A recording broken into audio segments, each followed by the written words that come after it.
John Schaeffer for GoAztecs.com. And in this transfer portal era, I asked head coach Brian Dutcher how happy he is to return so many players from last year's roster. That's kind of what I was joking about. I told the guys I wanted to go in the newspaper and tell everybody what a great culture we had. Everybody's back. But then I thought a year from now, we could have 8 guys go in the portal. Yeah. They wonder what happened. So it's just the nature of basketball. So, yeah, we take great pride in the fact that the majority of our roster is coming back, that they feel that they're getting better, they're winning games, it's what they thought it would be, they're getting the education they wanted.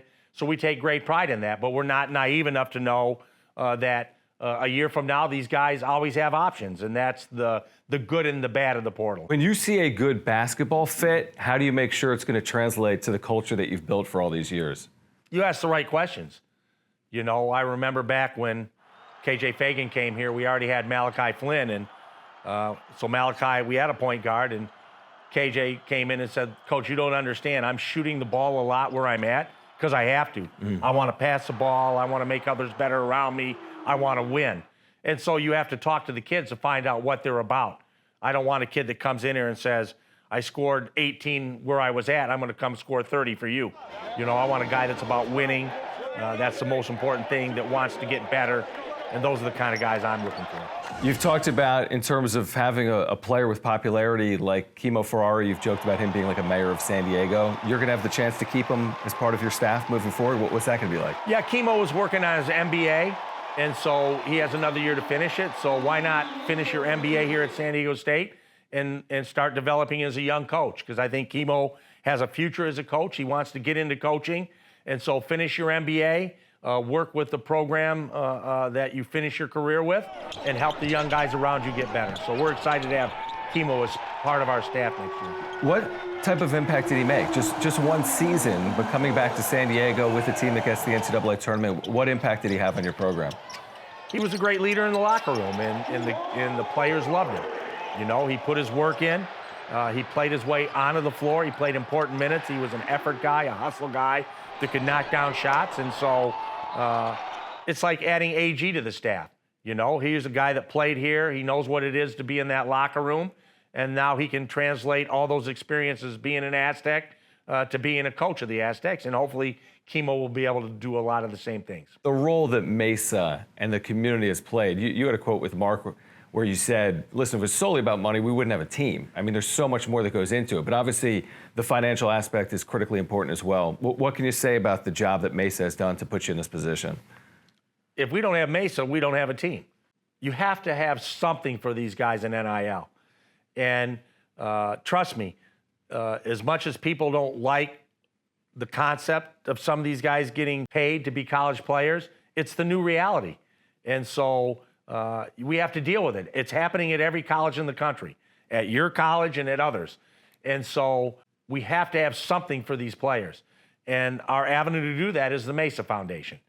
And they've been immeasurably important. Jeff and Wendy Smith, Caroline Ripley have been immensely important to help us raise money in order to keep a team together.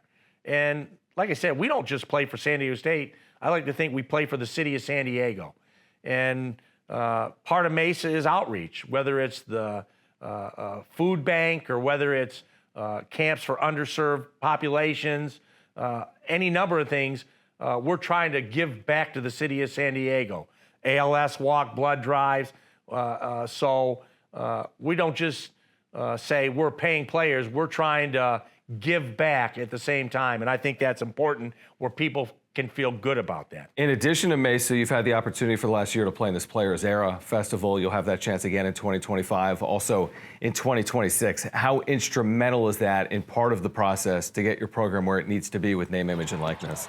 Yeah, well, when the concept of the Players Era first came out, people were apprehensive. Oh, they're not going to be able to pay every team in that thing $1 million to NIL. Well, the check came and it cleared. And now the field is 16 teams. And I think their concept is good. Are they making money? No, they're losing money. But I think the long-range game plan is we're going to have March Madness in November, where we control the TV rights, and we're going to have 16 of the best teams in November playing a March Madness in November. And I think they can sell those TV rights eventually for a cost where they're actually going to turn this thing around and make some money on it. And so moving forward, Anybody that didn't get on the base level of this tournament is missing out. And it's kind of a twofold impact for your program because, yeah, there's the financial component, but the non-conference opponents you're able to play in that event. I mean, you beat Houston a year ago, you beat Creighton. We'll see about what it looks like in 2025, but that's critically important, right? The non-conference schedule for San Diego State's been a way to get this team into the NCAA tournament conversation. That's the only way we get in is our non-conference schedule. You know, unless you win the Mountain West postseason tournament, there is no guarantee. And so we've made the NCAA tournament based on what we've done in the non-conference over the years. Whether that's winning at Gonzaga 2 years ago, that was a major hurdle for us. I think we finished in 5th place in the conference and got the highest seed. Right. The 4 teams above us got lower seeds than us. And so beating Houston this year was everything in making the NCAA tournament. I think they only had 4 losses on the year. We were one of them. Mm-hmm. So those type of opportunities we have to take advantage of. So we have to play the best schedule we can play every year to give ourselves a chance to make the NCAA tournament in November. You've talked about adaptability. When you think about your coaching career, I mean, college athletics just changes, and it's changing now as much as ever. How have you been able to constantly adapt to the changing of college athletics? I don't try to obsess about what rules I like and don't like. Just give me the rules. And then I'm going to do my best to keep San Diego State relevant on a national level. And that's any business there in the world, John. If you're running a business and the government changes the regulations, are you going to quit and go home, or are you going to adapt to the regulation changes? And so college basketball is no different than the rest of the world. And if the judge gavels the House settlement, then we'll have a new set of rules. We'll have revenue sharing, and we'll deal with some different rules. And then a year from now, we'll see if Congress puts some real live action into this thing. And so I know one thing, it's going to change, and hopefully change for the better. But my job is to keep San Diego State relevant on a national level, along with my coaching staff, and I think we've been able to do that. Is it a different prep this year? You were so young a year ago. You knew what you had in November. You talked about it with Houston and Oregon and Creighton. You'll have a more veteran group this year. Will that change at all, the way you lead up to the season this summer and fall? I already told the guys, we have a great team on paper, but unfortunately we don't play on paper. We play on the court. Right. So now I'll start getting them ready mentally. March will get them ready physically in the weight room. And then in July, around the 8th, we'll start bringing the whole team back on the floor and building the team.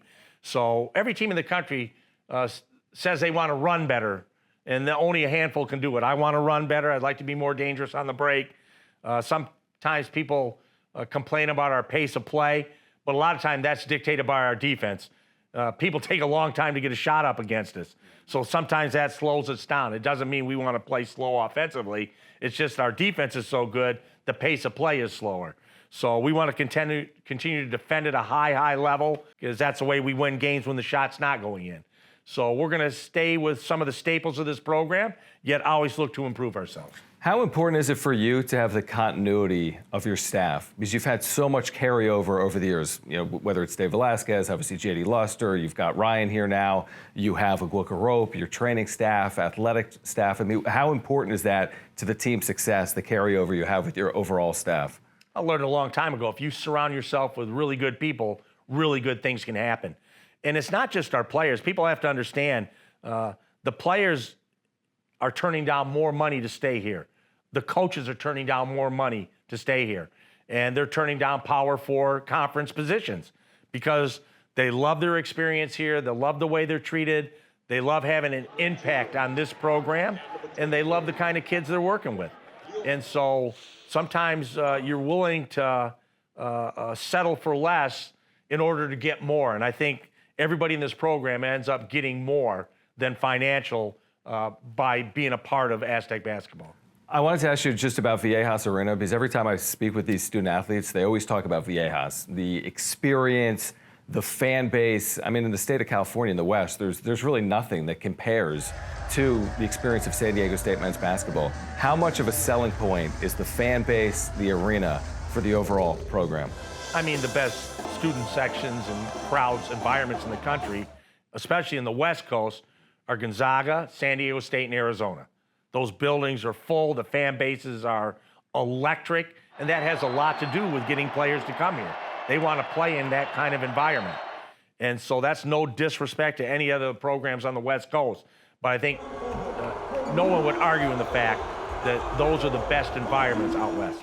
When you talk about, like you said, you have to have a collective to be competitive in this space, but you also have to have your culture. Like in addition to the money aspect, what is it about this program that yields the retainment and brings in some of the top talent in the country? Well, when we first got here, we started winning games and make the tournament, but people would say, well, you've never put anybody in the NBA, and that's my ultimate goal. You don't have a player in the NBA, since Michael Cage probably, a long time ago. And now with Kawhi Leonard and Jalen McDaniels playing in the NBA, Malachi Flynn played in the NBA, Jordan Shackle got NBA minutes, Nate Mensah NBA minutes. We've had guys that have stepped up and played at the ultimate level. And so they want to come here, they want to play winning basketball, they want to play in the NCAA tournament, and they want to have a chance to play professionally. And they can check all those boxes, along with getting a really good degree from a school that is really hard to get into. Obviously, I think it's the second most applied to school in the country. So you can have a full experience here, playing at the highest level, getting a degree you can do something with when the ball stops bouncing. You've been in the Mountain West. You've coached this league since it came into existence. San Diego State's going to head for the Pac-12 in a year. When you think back on all these successes and all these experiences, what are the memories like being in the Mountain West the last quarter century? That we've got more titles than anybody in the league. I think it's 16 Mountain West titles between regular season and postseason. And we take great pride in that we're hanging banners. That's part of what we do. I love the fan bases in this league. Everywhere we go, it's a red out, white out, blue out, black out. We see everybody's best. So Colorado State, electric. Wyoming, electric. The Pit, electric. Boise, electric. Utah State, insane. So when we go in there and we're playing in these full houses, I take great joy in that. With that being said, I'm not going to miss going to Wyoming. I'm not going to miss going to Albuquerque to play at altitude. That's hard on us, too. Those altitude games are tough. So I'm going to miss the Mountain West, but I'm looking forward to getting to a league where you can say Gonzaga and San Diego State are in the same basketball league. I think that's as good as it's going to be out west. And then the teams like Oregon State, Washington State, Boise, Utah State, Colorado State, who won the league this year. It is going to be a dynamic basketball league.